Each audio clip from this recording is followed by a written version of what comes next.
Exercise 3.6 का second question है, formulate the following problem as a pair of equation and hence find the solution. ठीक है, हमको क्या करना है, जो फॉर्म प्रॉब्लम दी हुई है उनको उनके लिए पहले इक्वेशन लिखनी है, फिर उन इक्वेशन की हेल्प से सॉल्यूशन फाइंड करना है।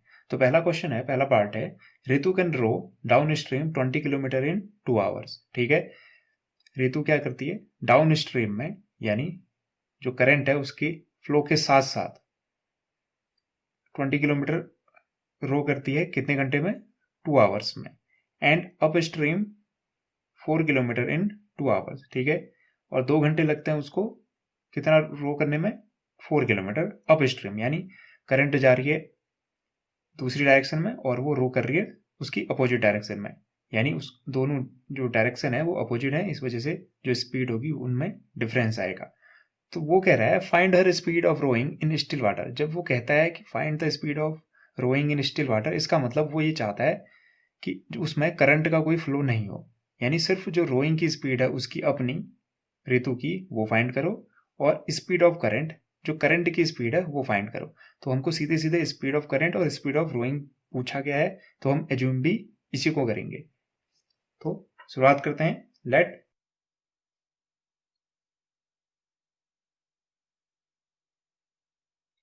The speed of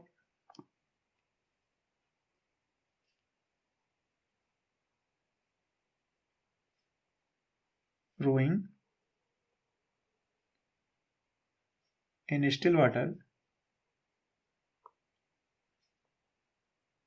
is equal to हो जाएगा, स्पीड है तो किलोमीटर पर आवर, वैसे भी आवर में दे रखा है और यहाँ किलोमीटर में है, तो स्पीड हो जाएगी x किलोमीटर पर आवर। कहाँ पे, स्टिल वाटर में। स्पीड ऑफ करंट में मान लेते हैं, also speed of current is equal to हो जाएगा y किलोमीटर पर आवर। जो करंट की स्पीड है वो y किलोमीटर पर आवर है, और जो ऋतु की रोइंग की स्पीड है वो x किलोमीटर पर आवर है। अब हमें यहाँ पे एक सिचुएशन समझने की जरूरत है कि इसमें दो शब्द इस्तेमाल किए गए, down stream and up stream. Down stream का मतलब ये होता है जिस डायरेक्शन में करंट फ्लो हो रही है, यानी जो रिवर होगी वो जिस डायरेक्शन में फ्लो हो रही है उसी डायरेक्शन में ऋतु भी मूव कर रही है। ऋतु की डायरेक्शन, रोइंग की डायरेक्शन और करंट की डायरेक्शन दोनों सेम है। अब अगर दोनों डायरेक्शन सेम है, इसका मतलब दोनों का फोर्स सेम डायरेक्शन में लगेगा, इसका मतलब दोनों की स्पीड क्या हो जाएगी, इंक्रीज हो जाएगी। तो ऋतु की स्पीड और जो करंट की स्पीड है वो दोनों क्या हो जाएंगी, ऐड हो जाएंगी। कब, डाउन स्ट्रीम में। ऐसे ही अप स्ट्रीम के केस में क्या होगा, ऋतु की स्पीड क्या होगी, अपोजिट डायरेक्शन में, और जो करंट की स्पीड होगी वो अपोजिट डायरेक्शन में होगी। तो इसका मतलब दोनों की डिफरेंस स्पीड में क्या आ जाएगा, डिफरेंस आ जाएगा। एक को अपोज करेगी, एक को अपोज करेगी, इसलिए इनकी जो टोटल स्पीड बनेगी वो कम होगी और यहाँ स्पीड ज़्यादा होगी। यानी स्पीड ज़्यादा कैसे होगी, जब दोनों की स्पीड ऐड हो जाएगी। कम तब होगी जब दोनों की स्पीड एक दूसरे को सब्ट्रैक्ट कर रही होगी। ठीक है, तो ये कॉन्सेप्ट समझने की जरूरत थी। तो हम सिचुएशन देखते हैं। सिचुएशन क्या है, now the Ritu can row downstream in 20 kilometre in 2 hour. तो वो 20 किलोमीटर चलती है, डिस्टेंस कितनी है, 20 किलोमीटर, टाइम दे रखा है हमको 2 आवर, और स्पीड कितनी होगी, डाउन स्ट्रीम में ऐड हो जाएगी। तो स्पीड मान लेते हैं डाउन स्ट्रीम में कितनी होगी, speed in down stream,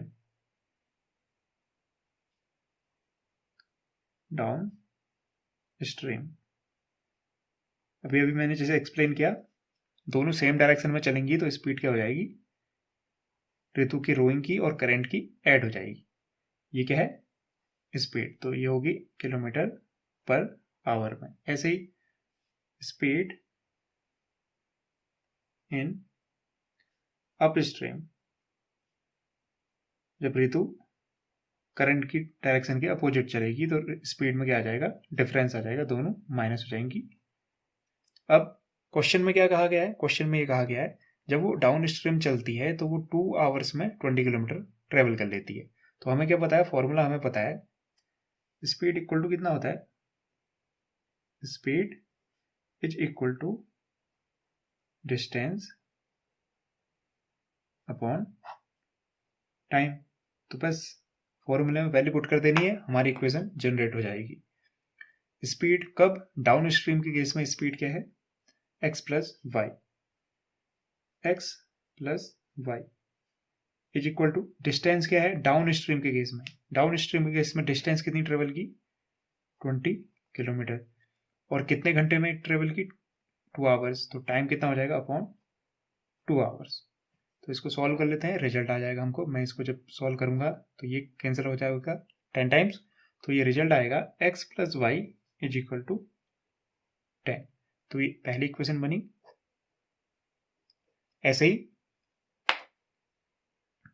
speed downstream में अप स्ट्रीम में थोड़ी सी गड़बड़ हो गई है ना, गड़बड़ नहीं हुई, ठीक हो रहा है। अप स्ट्रीम में 4 किलोमीटर है, तो स्पीड कितनी है अप स्ट्रीम की? x माइनस वाई, स्पीड की जगह x माइनस वाई। डिस्टेंस कितनी चली? 4 किलोमीटर। और टाइम कितना लिया? Again 2 hour. तो इसको अगेन सॉल्व करेंगे, x minus y is equal to हो जाएगा 2 2 जा 4 यानी 2। तो सेकेंड इक्वेशन बनी हमारी x minus y equal to 2। अब हमसे क्या कह रहा है? इसको सॉल्व कर लो।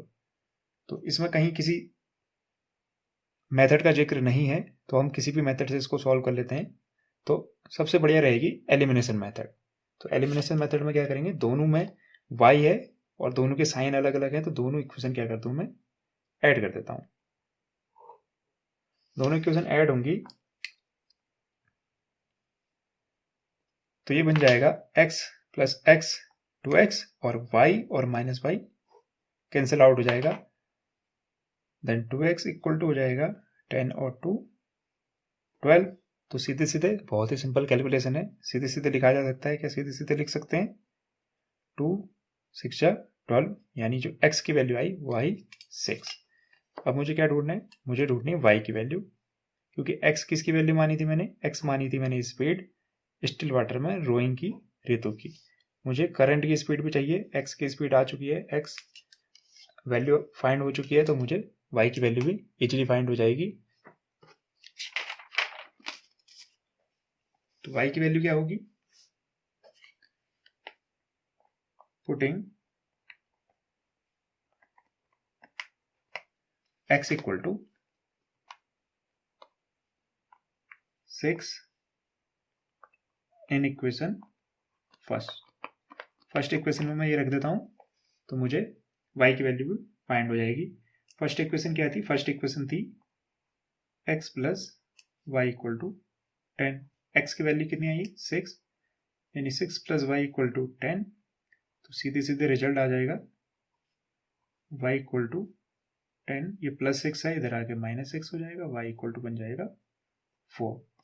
तो मेरे पास x की वैल्यू भी है, y की वैल्यू भी है, तो मैं क्या कह सकता हूँ? इससे रिजल्ट आ जाएगा मेरा हेंस the speed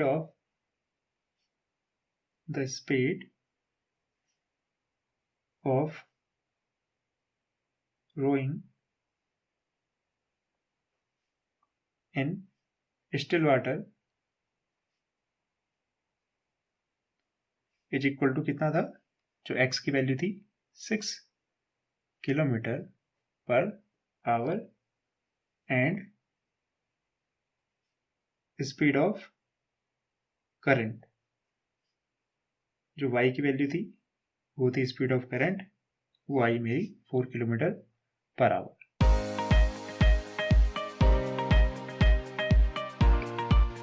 उम्मीद करता हूँ आपको ये एक्सप्लेनेशन पसंद आया होगा और समझ भी आया होगा।